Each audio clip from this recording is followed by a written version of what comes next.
उसे देखी, उसका मुंह दावा हुआ था, उसको जबरदस्ती बांध के, उसके बाद बांधा तो नहीं था लेकिन जबरदस्ती रोक के रखा था और उसका नीचे का आर्म खोल डाला था और अपना मतलब वो करने का कोशिश कर रहा था। मैं कहीं मैं बदनामी से नहीं डरती, अगर आज आप लोग बदनामी से डरिएगा, कल दूसरे घर की बेटी के साथ होगा तब क्या करिएगा, अन्याय होगा। आज आपको लगता है आपकी बेटी का शादी नहीं होगा, उसका शादी टूटेगा, ये गलत है। अगर आज आवाज उठाइएगा तो बहुत लोग के पास हिम्मत आएगा। पेरेंट्स को बहुत समझाने की कोशिश की। फुलबरिया में नाबालिग बच्ची के साथ बलात्कार की घटना सभ्य समाज के माथे पर एक कलंक। ना तो बच्चियों को घर में आने देना चाहते हैं, ना तो आप चाहते हैं कि आपके घर में बच्चियां पैदा लें, और जो बच्चियां पैदा लेती है उसके साथ आपके आपराधिक मनोदशा होती है।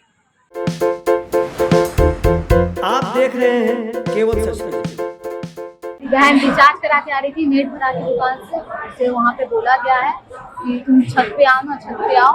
वो बोली मैं नहीं आऊंगी क्योंकि मम्मी मेरी बहुत डांटती है। वो बोली आइए ना।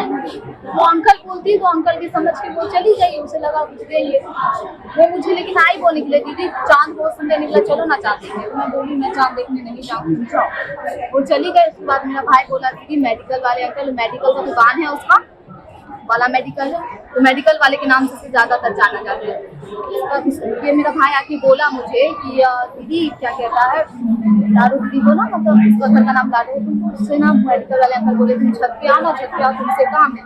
वो छत पे गई। छत पे जाने के बाद मेरा मुझे भी लगा कि जाना चाहिए, मेरा दिल नहीं माना, मैं गई छत पे। मैं छत पे जैसे ही गई मैं उसे देखी, उसका मुंह दावा हुआ था, उसको जबरदस्ती बांध के, उसके बाद बांधा तो नहीं था लेकिन जबरदस्ती रोक के रखा था और उसका नीचे का आर्म खोल डाला था और अपना मतलब वो करने का कोशिश कर रहा था। तो ये नहीं देखे वो पूरे किया, लेकिन मैं पूरे देखी हूँ अपने आँख से। मैं देखती कि जोर से चिल्लाई हूँ, एकदम जोर से।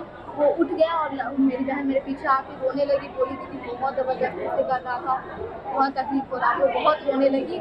मैं उसे बांध कर रखी उस वक्त। वो मेरा मुंह दबाने की कोशिश किया। मैं बोली मेरे खिलाफ एक शरीर अगर सट गया तो मैं हाथ धो के रखूँगी, इतना हराम कर देगा।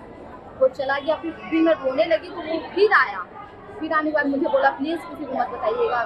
मैं बोली आप यहाँ से जाइए अभी के अभी। मतलब उसके बाद उसे नीचे ले गई, थर्ड फ्लोर है, थर्ड फ्लोर पे वो करने का कोशिश किया था। मैं बीच का छत पे ले गई, मम्मी लेटी हुई थी, थकी हुई थी तो मम्मी सोई हुई थी। तो मम्मी को आई बोलते तो मम्मी को बताए, आराम से बताए बोली। तो फिर उसके बाद पापा तुरंत पापा मार्केट गए थे। पापा आए तो पापा से डायरेक्ट पूछे पापा हम उसके ऊपर केस करना चाहते। पापा बोले कि हाँ। पापा को पूरे घटना बताए। उसके बाद पापा कहे मत बताओ बदनामी होगा। मम्मी भी यही कही क्या बताओ बदनामी होगा। मैं कहीं मैं बदनामी से नहीं डरती, अगर आज आप लोग बदनामी से डरिएगा, कल दूसरे घर की बेटी के साथ होगा तब क्या करिएगा, अन्याय होगा। आज आपको लगता है आपकी बेटी का शादी नहीं होगा, उसका शादी टूटेगा, ये गलत है। अगर आज आवाज़ उठाइएगा तो बहुत लोग के पास हिम्मत आएगा। पेरेंट्स को बहुत समझाने की कोशिश की, बट पेरेंट्स मुश्किल से थोड़ा मोड़ा माने। लेकिन फिर उसके बाद मैं अपने मामा को फ़ोन की, मामा से पूछी मामा मैं किसी को टेस्ट करना चाहती हूँ, आप मामा बोले क्या, मामा को बताई। मामा तुरंत 112 नंबर के बोले उसको फ़ोन करो, जो होता है मुझे बताते रहो। 112 नंबर पर फ़ोन किए, लगभग मुझे लगता है मैं 8:30 बजे तक फ़ोन करती थी। 7:30 बजे का ये घटना है। मैं पेरेंट्स को समझाती थी, मैं 8:30 बजे तक कॉल करती थी, चोरी छुपे कॉल की हुई। कहाँ ये घटना है? ये घटना हमारे बड़ौनी में फुलबरिया 3 भक्तर स्थान बाला मेडिकल। ये कौन लोग थे इस घटना में शामिल? बस एक ही लोग थे, क्या नाम? सुजीत कुमार नाम है उसका। कितना उम्र होगा अंदाज? हाँ, अंदाज एज क्या होगा उनका? 45 एज है। शादी अभी तक नहीं किया, 6 महीना पहले शादी किया। 45 एज का और शादी अभी तक नहीं किया, बट अभी 6 महीना पहले। तो इस बच्ची का कितना एज होगा? 13 साल नाबालिग है समझ लीजिए। उसके बाद मैं उसे बोली ऐसा नहीं है, मैं उसकी छिनारपंथी पहले से जानती हूँ। मेरे साथ भी छेड़छानी करने की कोशिश किया, बहुत बार करने की कोशिश किया। उसके मेहंदी के फंक्शन की बात बता रही हूँ, मेरे साथ मेहंदी लगा, चलो मेहंदी लगा लो। मैं बोली नहीं लगा, मुझे गलत तरीके से। मैं उसके पास जाना छोड़ दी, अपने पेरेंट्स को बताई। पापा गए कि उसके पास जाना छोड़ दो। मैं भी चुप हो गई, मुझे पढ़ना लिखना है क्या, इस समय झमेले में पढ़ूँ। सोची मम्मी पापा डर जाएंगे, फिर आने जाने का रात नहीं देंगे, तो मैं चुप हो गई। लेकिन आज यही चुप्पी की वजह से आज इतनी बड़ी घटना हो गई। क्या नाम है बच्ची के पिताजी? क्या नाम हुआ? पापा का नाम बोलिए, चलता नहीं है टीवी में ऐसे भर बोलिए हम लोग। माँ का नाम? आपका क्या नाम हुआ?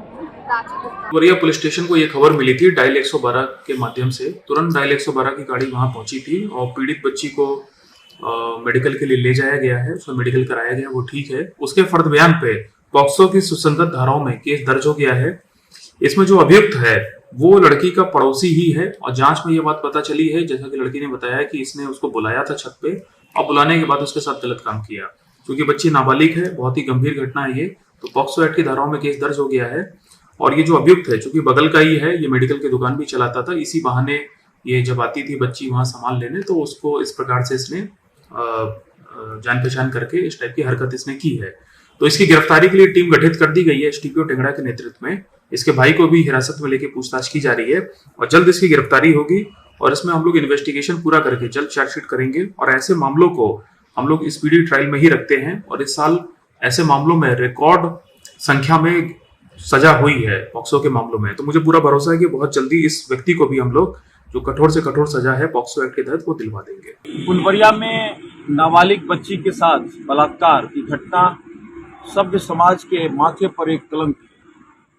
पिछले दिनों बच्चियों के साथ लगातार आपराधिक घटनाएं सामने आ रही हैं। ये मामला कोई धर्म विशेष जाति का नहीं है, बल्कि एक मानसिकता का है।